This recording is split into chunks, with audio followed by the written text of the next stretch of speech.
Happy 75th birthday to Steven Spielberg. I cannot even believe that he is 75 years old. It kind of scares me to think about that because then I have to come to the terms that he is getting older and eventually, I'm not even going to talk about that. Today, in celebration of his 75th birthday, I want to talk about his complete filmography, every movie that he has directed as a sole director from my least favorite to my favorite. Now, the list is going to start off with quite a few duds. I'm not even going to sugarcoat that. There are some Spielberg movies that I'm just not a big fan of. However, as we get through the list, you will see movies that are amongst my favorite movies of all time, some of which have even cracked the top 25 of all time. And so Steven Spielberg is obviously an iconic director. I don't think I have to tell you about him. I'm pretty sure everyone in the world has seen at least one Spielberg movie. Here's my ranking from my least favorite to my favorite. Coming in at last place, we have 1941. This movie is not only my least favorite Spielberg film, it is one of my least favorite movies of all time. I told you there would be some duds. This is the dud of all duds. The only thing I appreciated about this movie is some of the actors and actresses in it. John Candy, big fan of John Candy. He has a small role in this, so that's always great. But other than that, everything was very stupid to a point where it wasn't funny at all. It was just hard to get through, and I obliviously watched the director's cut where I watched the extra 30 minutes of it, and I did not enjoy this movie at all and will likely never watch it again. Then we have BFG, which was one of the movies that I had to watch to prepare for this video, and I am just not a big fan of this. I think that the giant himself looks really weird and unsettling. Kind of the same problem as 1941. There's just humor that doesn't land for me, a story that I didn't really care for either. 31 is probably higher on a lot of other people's lists, but I have AI, artificial intelligence. This movie was just such a trip,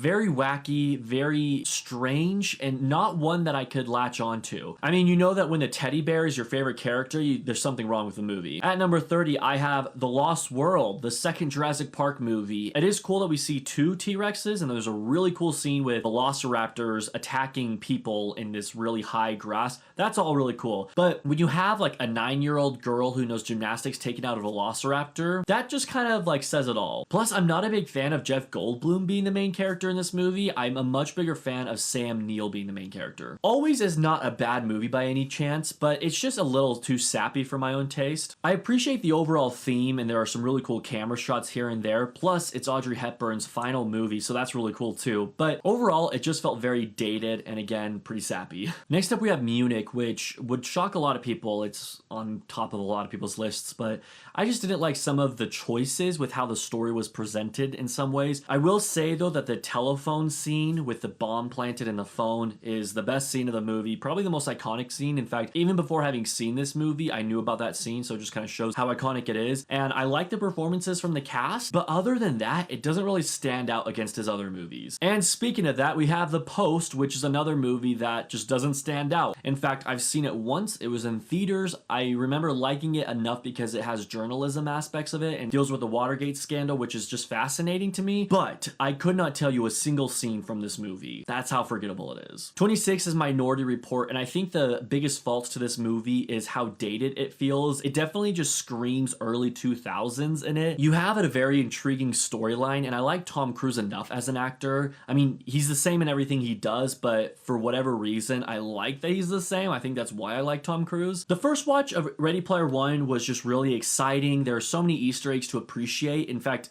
it even includes Easter eggs from Spielberg's filmography, which is awesome. Very meta on his end. However, on a rewatch, I kind of realized all the flaws with the movie and just how cheesy it kind of is. A lot of visuals to appreciate, and I do still appreciate the Easter eggs, but it just isn't as good as it was the first time I saw it. Now, 24 might be the most unfair ranking of this entire list because I have not seen this movie in years, and that movie is Hook. And you're probably thinking, Nathan, why didn't you just rewatch the movie for this list? Part of the reason it ranks so low is because I have no desire to rewatch this. However, things to appreciate. We've got Robin Williams playing an amazing Peter Pan. Dustin Hoffman, arguably even better as Captain Hook. The music by John Williams is, as always, enchanting, and I've got to say, the food fight scene is the best scene of this movie. Close Encounters of the Third Kind is a movie that I didn't like on a first watch, and I liked it a little bit more on a second watch, but I still find it a little overrated. There are definitely a lot of scenes to appreciate, including the alien abduction, which is absolutely horrifying and really well done, especially for how young Spielberg was in his career. The finale is also exciting with the kind of back and forth communicating between the humans and the aliens. However, I don't really like the direction the story goes into. I just don't like the way the movie ends, and I don't want to spoil it too much. I've kind of already stepped into spoiler territory territory, so I don't want to go any further, but I don't like the final choice of the character. The Color Purple is a movie that I remember enjoying, but also feeling very sad after watching it for obvious reasons. Whoopi Goldberg gives an absolutely amazing performance. Oprah Winfrey is also great. I remember wanting to punch Danny Glover in the face the whole entire runtime. The guy's an absolute tool in this movie. It ranks so low, I think, because it's not the most rewatchable movie, and you'll see other movies on this list that aren't very rewatchable, but they just have a greater impact on me. So I guess that's why The Color Purple ranks as low as it is. Amistad is a movie I checked out for the first time earlier this year, and I have this theory. I know it's not true because it'd be ridiculous if it was true, but I like to think that Spielberg has some sort of obligation to make movies as long as he can. Amistad was a perfect example of that, where it felt like you could have trimmed so much out of this,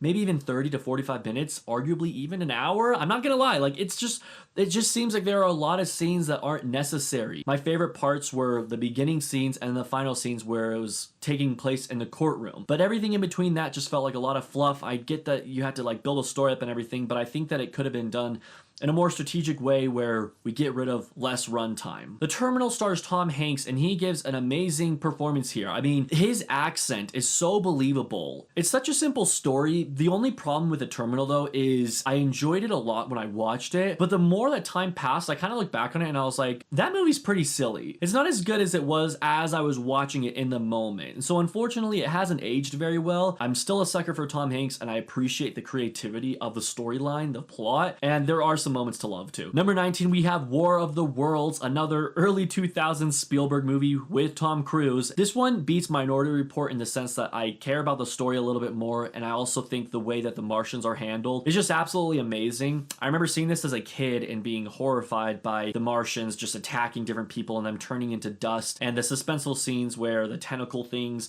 are like going through the house and almost spotting a human. It's really scary and really suspenseful, and Spielberg did a really good job at creating that suspense. Coming in at number 18 is possibly the most controversial pick of this whole entire list. I mean, it's coming in at number 18, but I know I'm going to get those comments saying that it's way too high. But that's Indiana Jones and the Kingdom of the Crystal Skull. Look, guys, I know that this movie is the worst Indiana Jones movie. I mean, clearly, I ranked it below all the other ones, and I know that there are a lot of problems with the movie. However, at the end of the day, we still get a movie with Indiana Jones. We still have some very adventurous scenes. I love seeing the character back. Even though he's older, there's still a lot to like about this movie. I definitely recognize that there are some bad elements about the movie. What I'm getting at is it's kind of like the same mentality I have with a bad Star Wars movie. Yes, it's a bad movie, but at least it's still in the Star Wars universe, so I have that much to appreciate. I've come to love Indiana Jones enough that I'm kind of at that point where it's an Indiana Jones movie, I at least appreciate it. Plus, it's more rewatchable than a lot of other movies I've already mentioned on this list. Number 17, I have Sugarland Express, which surpassed all expectations I had. I didn't know what to expect, but I do know that it was better than whatever I didn't know what to expect. We have a car chase movie that's not just a quick car chase, it's the whole entire movie. Goldie Hawn gives a great performance as this annoying lady who wants to just get back to her baby with her husband,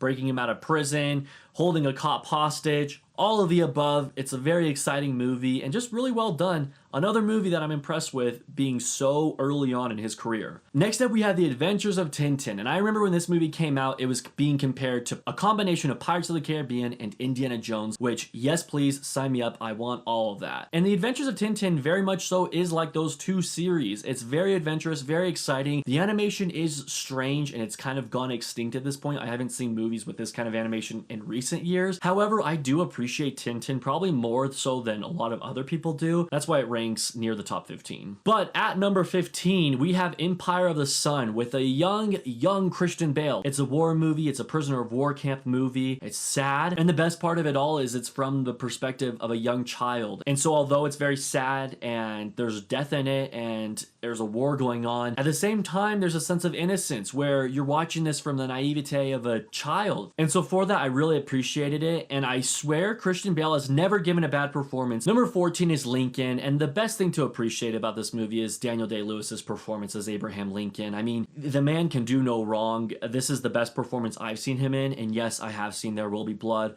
I prefer this to that movie. I also like historical picks. This isn't one that's the most rewatchable of Spielberg's catalog, but it's a movie that you can really appreciate with all the effort and time that goes into creating war scenes, creating that time setting, really bringing it to live. There's also a lot of other famous actors that don't get that much recognition just because Daniel Day-Lewis stands out so much. I mean, I'm not going to list them here because that would take up so much time, but it's something to appreciate about Lincoln as well. Bridge of Spies has a little bit of everything. There's some courtroom drama, there's some espionage, which really fascinates me as always. I mean, I'm named after a famous spy, for crying out loud. It also has Tom Hanks. It takes place during the Cold War, and I like movies that take place back in the day. And there are some good moments where you really just see the price of living at this time, especially in Germany. Although I am still bitter that Mark Rylance won Best Supporting Actor for this movie. Should have gone to Sylvester Stallone for Creed.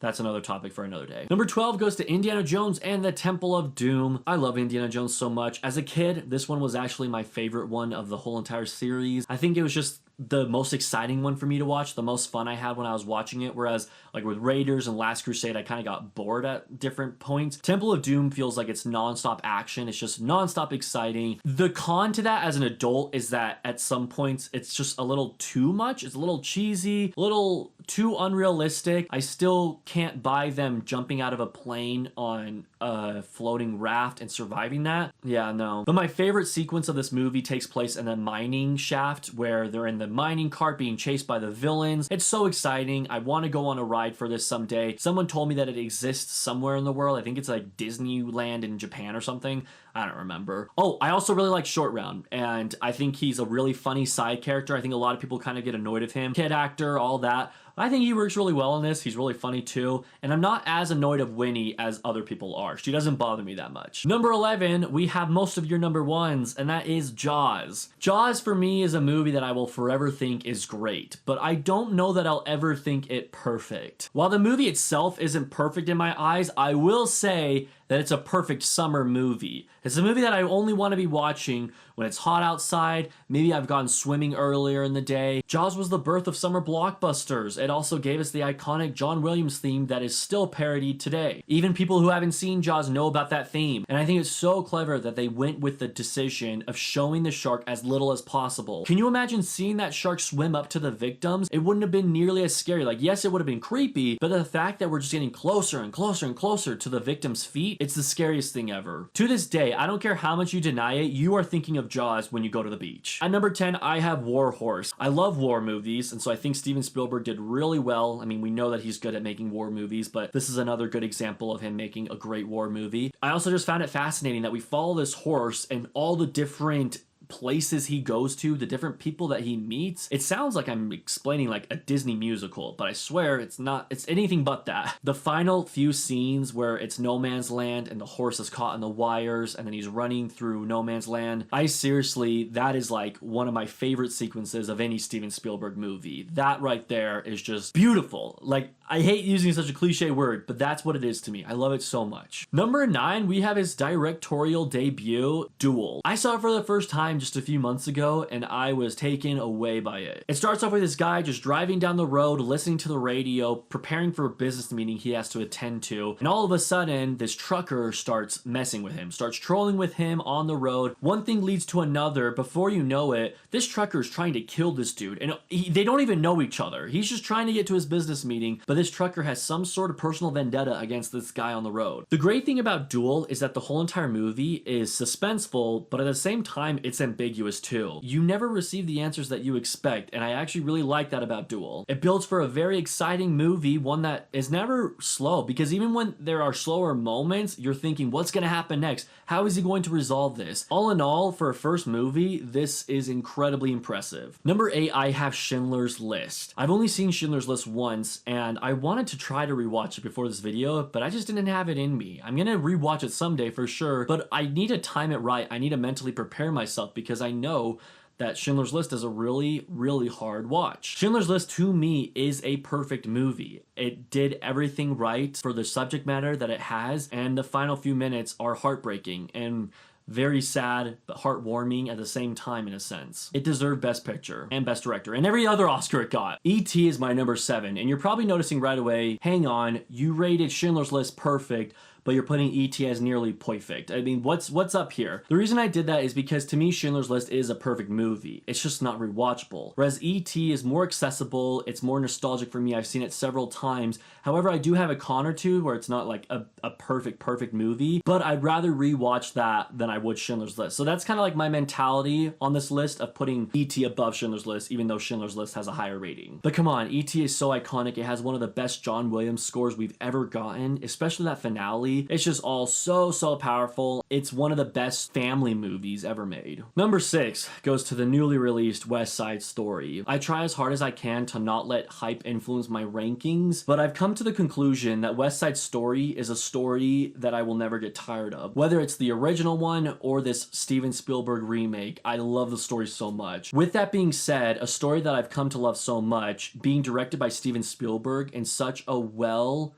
crafted and delicate way, it deserves to be as high as it is on this list. And I think that it could even get higher on rewatches and in the years to come. The casting choices are amazing, specifically with Ariana DeBose, Rachel Zegler, and Ansel Elgort. But everyone does well, that's the thing. And there are minor differences between the original one and this remake, but there's nothing that's like a bad difference. Now, I haven't yet decided if I like the original one more or the Spielberg one, but the fact that I'm even thinking about that the Spielberg one could be better, shows just how good of a movie it is. Because I love the original one. In my Letterboxd review for West Side Story, I mentioned that I don't know if you're supposed to give credit to Spielberg or give credit to the story, because just West Side Story is just such a great story in general. It's a timeless tale. And my friend Dawson on this platform, he actually commented and he said, you make a good point, but I think Spielberg has to at least get a little bit of credit, because what if a director had remade this story but had done an awful job? Then it would have definitely been noticeably the director's fault. So the fact that Spielberg was able to recreate this story in this modern day and age and do an amazing job at it, he definitely gets some credit for that. And that's another reason it's so high on this list. Number 5. Catch Me If You Can. I just love Catch Me If You Can. I love the whole way the movie is set up with the very beginning title cards. I love the credits at the beginning with the amazing John Williams score. One of the most underrated scores that no one talks about, but I love it. And then that opening game show sequence, which actually does exist. If you look it up on YouTube, you can see the actual game show with Frank Abagnale Jr. And then just seeing Leonardo DiCaprio play Frank Abagnale Jr. and take on so many different careers and so many different lies, being this perfect con man in a sense, is so entertaining. Tom Hanks being on his tail the whole movie is also very entertaining. I love that every time Tom Hanks comes into the scene and you know that he is close to DiCaprio, you hear that music. It's almost that like jazzy score kick in from John Williams. It's that you know what I mean?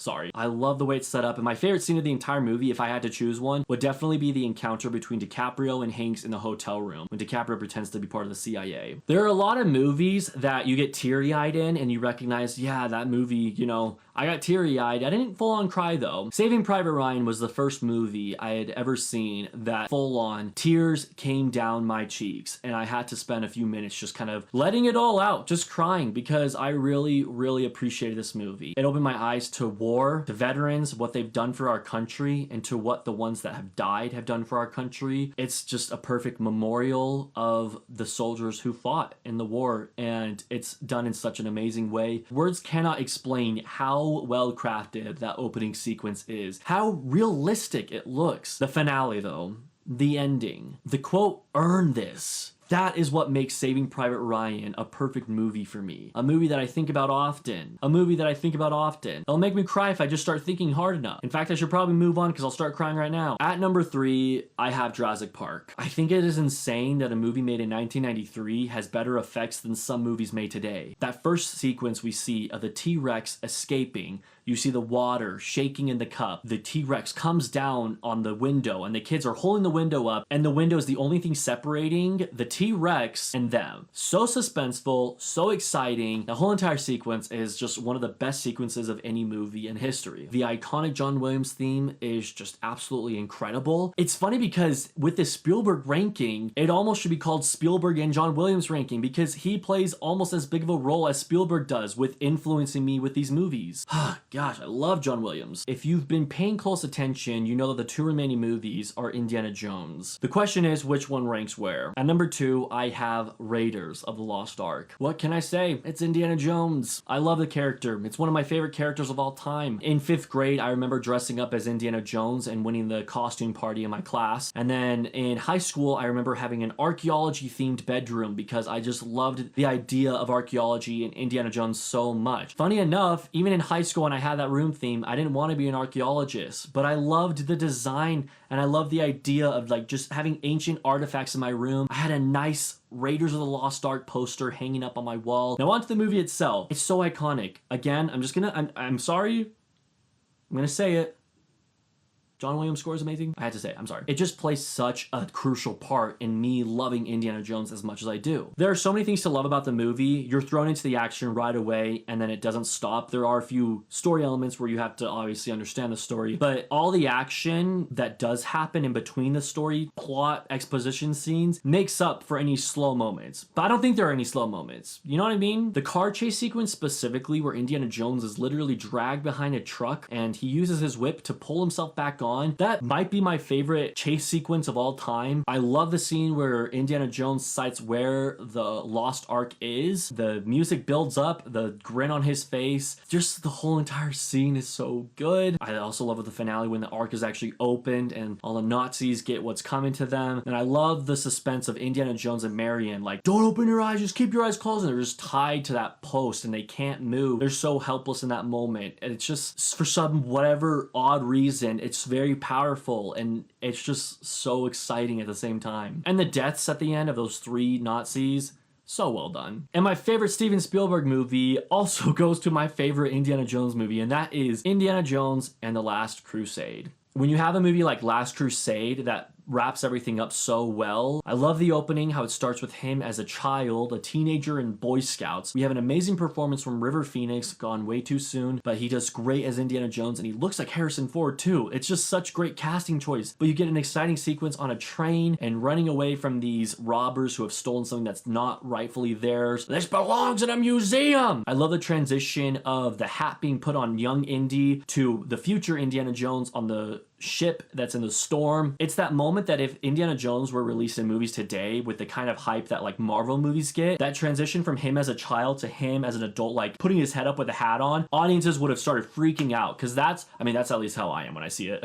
And we've been through 2 Indiana Jones movies at this point, so we know the character very well. We love the character. We love him enough that we understand that he goes to his class and his office is so packed with students that he literally just can climb out the window and be done. And it's just like, that's an Indiana Jones, like classic Indiana there. I also love that Marcus and Sala are back. Those were 2 characters I really like in Raiders, and they don't make an appearance in any other movies. Last Crusade really is more of a sequel than Raiders. I mean, technically it really is a sequel because Temple of Doom is a prequel. It feels like a better follow-up to Raiders because you have the same casting choices. Sean Connery as his father is amazing. It could have been very poorly done having Indiana Jones working with his father, but it works so well. They have a great chemistry. Indiana Jones being scolded by his own father is just so entertaining to watch. And then again, the chase sequences are so well done here. The tank specifically, that whole entire sequence is just so awesome. During the restoration, interim resuscitation. Henry, what are you doing here? That little saying that Henry and Marcus do together, I've always loved that so much. Marcus is just also such an underappreciated character. Like when he's on the tank, say, how do you get off this thing? And he gets hit and falls off. There it is, guys. One of my favorite directors of all time, ranked completely through and through from least favorite to my favorite. Now here's the holdup. Spielberg is still making movies, and he still has a movie coming out just next year. I realize that this list will be outdated as soon as West Side Story isn't his newest movie. So look in the comments below if you're watching this when it's past the due date, and I will be updating the comments saying where his newer movies rank. But for now, here's my list as of the West Side Story's release. Thank you guys so much for watching. Obviously, you know the drill. Leave your comments in the below of what your favorite Spielberg movie is. Appreciate you for watching, and have a great day.